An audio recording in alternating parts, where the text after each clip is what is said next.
వైకుంఠ ఏకాదశి సందర్భంగా బీహెచ్ఏఎల్ లక్ష్మీ నరసింహస్వామి ఆలయంలో ఏర్పాట్లు పూర్తి చేసినట్లు ఆలయ ప్రధాన అర్చకులు వేదాల భార్గవ్ నరసింహస్వామి తెలిపారు.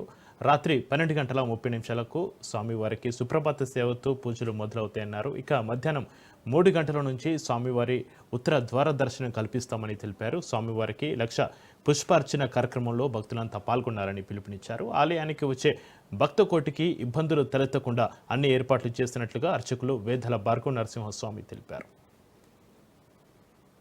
ఆలయ దేవాలయ సముదాయం ముందు శ్రీ వెంకటేశ్వర యోగేశ్వర దేవాలయ సముదాయం ముందు ప్రతి సంవత్సరం కన్నా ఈ సంవత్సరం ఎంతో వైభవపేతంగా శ్రీ లక్ష్మీ నరసింహస్వామి వారికి, శ్రీ వెంకటేశ్వర స్వామి వారికి, అలానే గోవింద క్షేత్రంలో కృష్ణస్వామి వారికి ఈ సంవత్సరం ఏర్పాట్లు పూర్తయ్యాయి. ఈ సంవత్సరం రాత్రి 12:10 స్వామివారికి సుప్రభాత సేవ, తదనంతరం స్వామివారికి అభిషేక తిరుమంజనం, తర్వాత 3 గంటల నుంచి స్వామికి ఉత్తర వైకుంఠ ఉత్తర ద్వార దర్శనం ఏర్పాటు చేయడం జరిగింది. అలానే ఎంతో విశేషం, ఈనాటి రోజున వైకుంఠ ఏకాదశి మహాపర్వకాలం రోజున భక్తులందరికీ కూడా మన ప్రగాఢమైనటువంటి హైందవ సోదరులందరికీ కూడా ఎంతో పర్వకాలంగా జరుపుకుంటాం. ఈ రోజున 3.5 కోట్ల మంది దేవతలు వైకుంఠంలో ఉండేటువంటి శ్రీమన్నారాయణుని సేవించి ఆయన దర్శనం చేతనే అనంతమైనటువంటి పుణ్యాన్ని పొందుతామని మన ప్రగాఢమైనటువంటి విశ్వాసం. ఇటువంటి మహాపర్వకాలం రోజున మనం ఎక్కడైనా క్షేత్రానికి వెళ్తే అక్కడ ఆలయంలో ఒక ఉత్తర ద్వార దర్శనం మాత్రమే మనం దర్శనం చేసుకోగలుగుతాం. బిహెచ్ఎల్ రామచంద్రాపురం చేసినట్టు రామచంద్రాపురంలో ఉన్నటువంటి ఈ దేవాలయ సముదాయంలో కనుక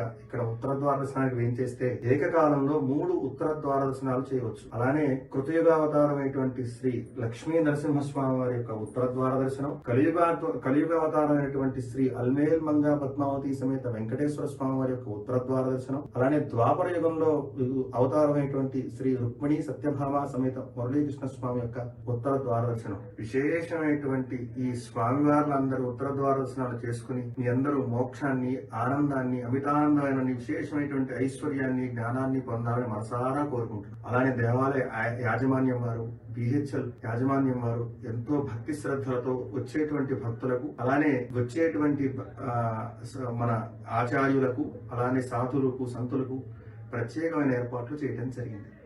బిహెచ్ఎల్ విరాజమాన ఆలయ దేవాలయ సముదాయం ముందు శ్రీ వెంకటేశ్వర యోగేశ్వర దేవాలయ సముదాయం ముందు ప్రతి సంవత్సరం కన్నా ఈ సంవత్సరం ఎంతో వైభవపేతంగా శ్రీ లక్ష్మీ నరసింహస్వామి వారికి, శ్రీ వెంకటేశ్వర స్వామి వారికి, అలానే గోవింద క్షేత్రంలో కృష్ణస్వామి వారికి ఈ సంవత్సరం ఏర్పాట్లు పూర్తయ్యాయి. ఈ సంవత్సరం రాత్రి 12:10 స్వామివారికి